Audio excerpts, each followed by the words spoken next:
Aubrey is my favorite OMORI character. She's very dynamic and has an amazing character arc. She's a wonderful example of how people may deal with grief and take certain things to heart.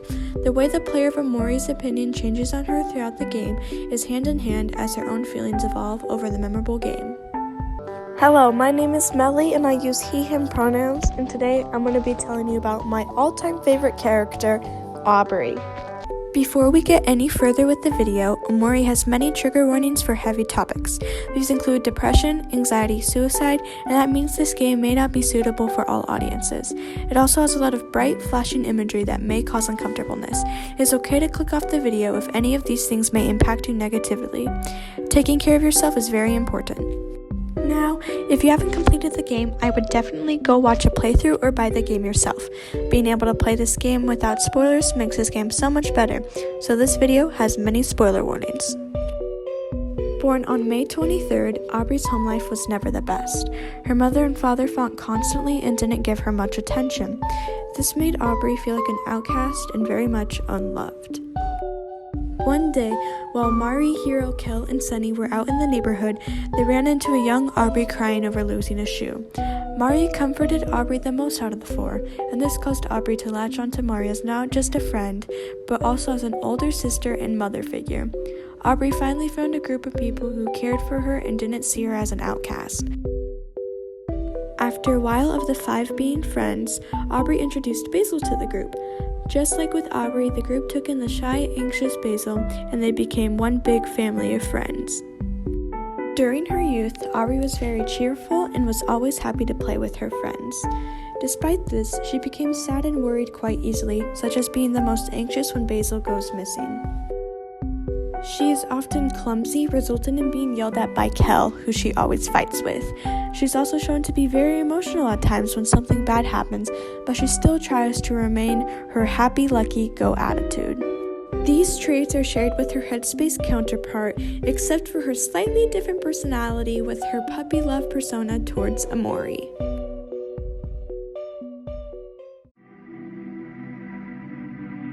It was the day of Mari and Sunny's recital. Hiro, Kel, and Aubrey were going over to the siblings' house before the recital that everyone was anticipating to wish them luck for. But when they were looking for Mari, the horrors they would see would stick with them forever. Mari's lifeless body was hanging from a tree in the backyard. Just being a 12-year-old, Aubrey couldn't take the news of her best friend committing suicide. Due to this bundle of friends losing such an important part of the group, they all fell apart and fell into their own grief. Sunny locked himself in his room and cut all contact from the outside world. Basil became even more of an anxious wreck and refused to see any of his friends. Hiro fell into a great depressive episode because his girlfriend committed suicide and he felt awful for not realizing her problem sooner. Due to locking himself inside, Aubrey, it seemed as if he was just too busy studying for college. And finally, Kel found his new friends and got invested in sports to try and stay happy. Because of Aubrey's only group of friends just fell apart, Aubrey became an outcast once again. One day at school, Aubrey saw Basil alone and begged him to let her come over to his house. When they got to Basil's house, Basil ran off to the bathroom. As Aubrey was waiting for Basil to come back, she found their photo album. Aubrey wanted to see some photos of Mari again, so she looked inside of the album, but to her surprise, all the photos were blacked out with marker. Out of anger and shock, Aubrey took the album and left. After that, Aubrey would constantly call Basil a creep and a bunch of other mean names. And after that situation, Aubrey tried to cut herself off from everyone but failed as she met a friend named Kim. Kim and Aubrey instantly kicked it off. Kim helped Aubrey dye her hair pink and get cyan contacts to seem more cool. Kim then introduced Aubrey to the hooligans, and they all picked on Basil together and caused a crap ton of trouble in the neighborhood. After 4 years of Sunny and Aubrey not seeing each other, they find themselves face to face at the park. Sunny and Kel were walking to the park and heard Basil scream, so they went up to see where they heard Basil, and to their surprise, it was Aubrey being mean to Basil. When Aubrey first encounters Sunny in the real world, she's surprised but resentful to see him for the first time in 4 years. Aubrey, Sunny, and Kel get into a fight, and the fight ends up with Sunny stabbing Aubrey with his knife. While this fight is going, the background song that's playing is Just Leave Me Alone. This title really fits Aubrey's emotions at the moment because all what she wants is for the two to leave her alone so she can continue her life without them. The song is very upbeat and extremely catchy and definitely one of my favorites. After the fight ends and Aubrey leaves, Sunny and Kel talk to Basil. The two find out that Aubrey stole the photo album from Basil and decide to track down the hooligans to try and find Aubrey. When they find the hooligans, they tell the two that Aubrey is at church. Sunny and Kel go to Aubrey to find her at the town church. When they walk in, it's not hard to spot her as she stands out so vividly with her bright pink hair. When Sunny and Kel go to her, Aubrey just keeps trying to ignore them. After giving up on the plan to ignore them, she lashes out on them and repeatedly asks the two why they keep coming back into her life. Kel asks for Aubrey just to give back the photo album, but she refuses. She says that they don't deserve it and explains that she doesn't want to be friends with them anymore after what happened. This is when we find out that Mari is in fact dead. By this time of the game, we haven't known the true fate of Mari. This is when the game takes a turn for the worst and the whole plot starts to come together. We now know why the group split apart and why Sunny locked himself inside, and why Aubrey is so different now. Aubrey then that explains coming to church is her only thing that helps her stay happy. Once again, she asks Sunny and Kel to leave, but they refuse, so she feels as if she has no reason but to fight them.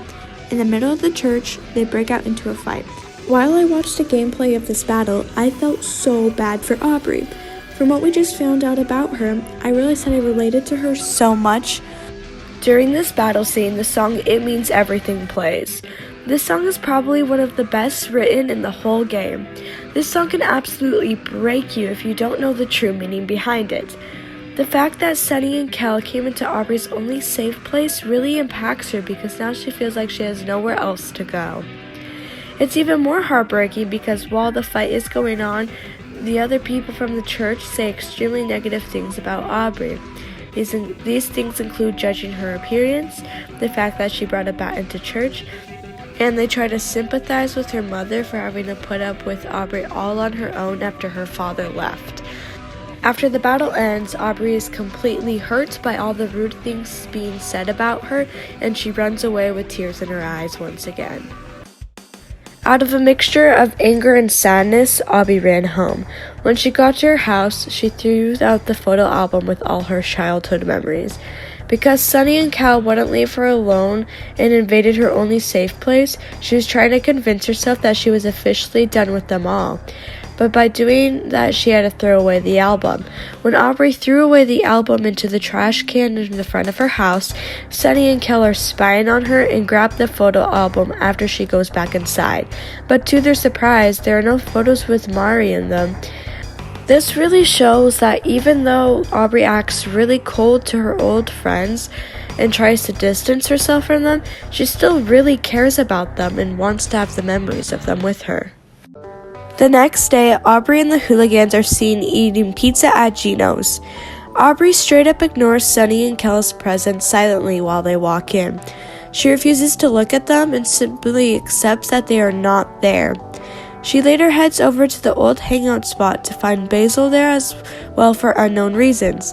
The hooligans attempt to force Basil to leave, but this leads to Basil to cry out for help, and Sunny and Kel arrive to the spot while Kel attempts to make them stop as usual.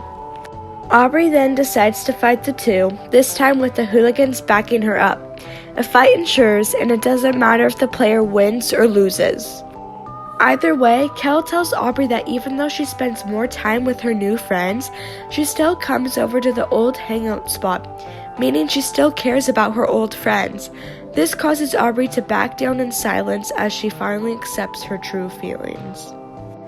After enough of Aubrey being silent and ignoring them, and enough of tormenting Basil, the hooligans exit the secret hangout spot, leaving Aubrey alone with her former friends. Aubrey then has an emotional breakdown, angrily questioning her old friends on why they keep coming back into her life. She doesn't want to interact with her former friends anymore because she still thinks that they didn't care about her enough to stay together after Mari's supposed suicide. Basil tries to talk to her, but this only results in Aubrey accidentally shoving him right into the lake. Her emotions got the best of her, and she can't take the constant bickering from these three.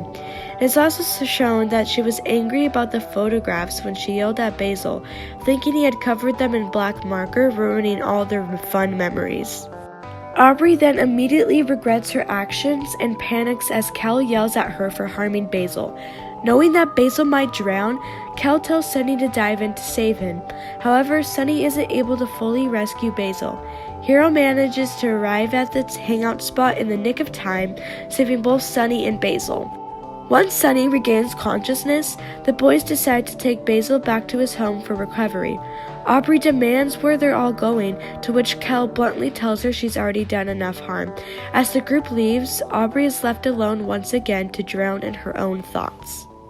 On one day left of the game, Aubrey's best friend, Kim, knocks at Sunny's door to ask them to go check on her, because she's upset and won't come out of her room.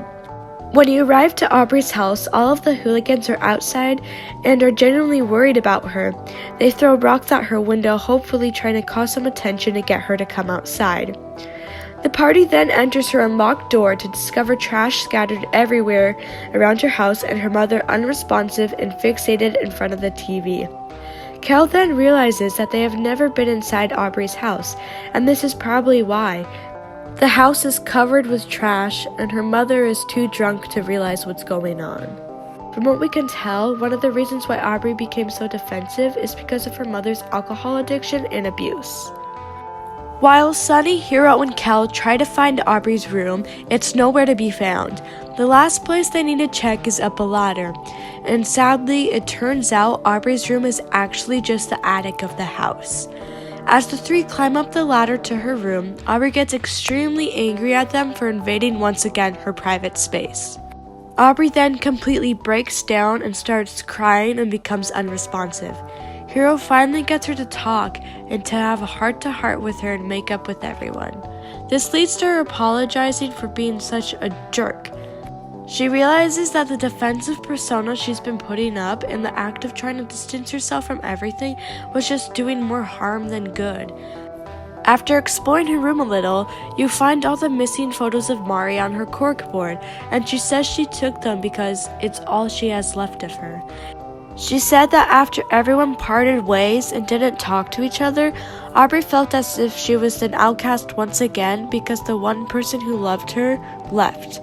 Aubrey decided to put the photos of Mari back into the album and said this is where they belong.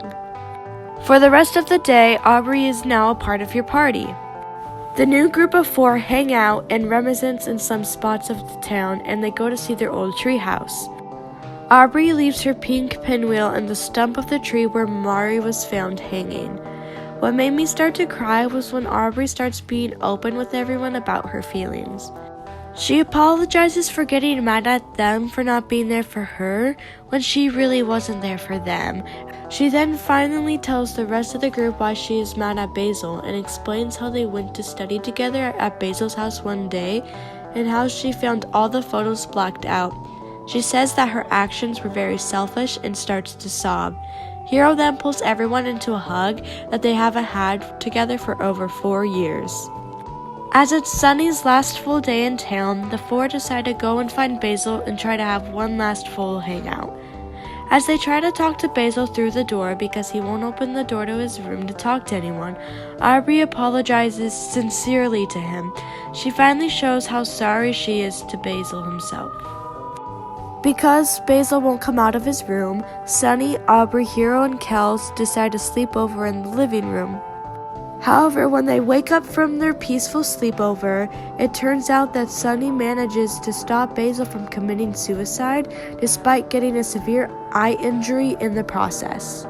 In one of the bad endings of OMORI, Sunny doesn't end up saving Basil in time, and Aubrey wakes up to find him dead. She then breaks down in front of the bathroom door and sobs uncontrollably. She truly thinks that she's the reason why Basil committed suicide because she's been tormenting him for all these years. When Aubrey and the others wake up to find the 2 boys unconscious and soon rush them to the hospital, and then after a very climatic struggle against OMORI within Sunny's own mind, He wakes in his hospital bed crying with a bandage over his right eye, while finally coming to terms with Maury's death. He then limps out of his room and visions his headspace friends and stranger for the final time as he heads toward Basil's hospital room. From there, Aubrey can be seen standing beside Basil's hospital bed alongside Kel and Hero. The group then notices Sunny standing in the doorway, who is ready to tell them what truly happened when Maury died. The friends' reactions are left to the viewer's imagination as the game cuts to credits. Already knowing Aubrey's reaction to Basil just vandalizing the photos, Aubrey probably would have a huge reaction to Sunny's words. She would most likely lash out on Sunny and Basil for not telling the truth on Maury's death, while breaking down crying. Aubrey would probably then storm out of the hospital room and go back to ignoring Sunny and Basil. I like to think that after a while, she would slowly start to forgive the two. Another reaction she could possibly have is just shock. She would obviously cry knowing her personality, but knowing the context of the situation and how young Sunny and Basil were, she would probably forgive Sunny. But with Basil on the other hand, it would be the complete opposite. She would sure lash out on Basil for coming up with a staged suicide plan and go back to tormenting Basil with the hooligans. Aubrey doesn't really have much black space screen time, but in one of the rooms, she is seen smacking Basil's head open with a bat after smashing many Basils with watermelon heads. Very unsettling. Aubrey is just an amazingly written character, and by far one of my favorite all-time characters in Top Kin. She means so much to me, and I feel like her character is an amazing representation of what trauma and abuse can do to you and change your mind's perspective on so many things. I feel like everyone should check out OMORI at least once in their life. Aubrey is just one epically written character, and there are still 5 other heartwarming characters you can learn. I really hope you enjoyed listening to my video about Aubrey from OMORI, and I hope I've convinced you to take a little look into the game OMORI.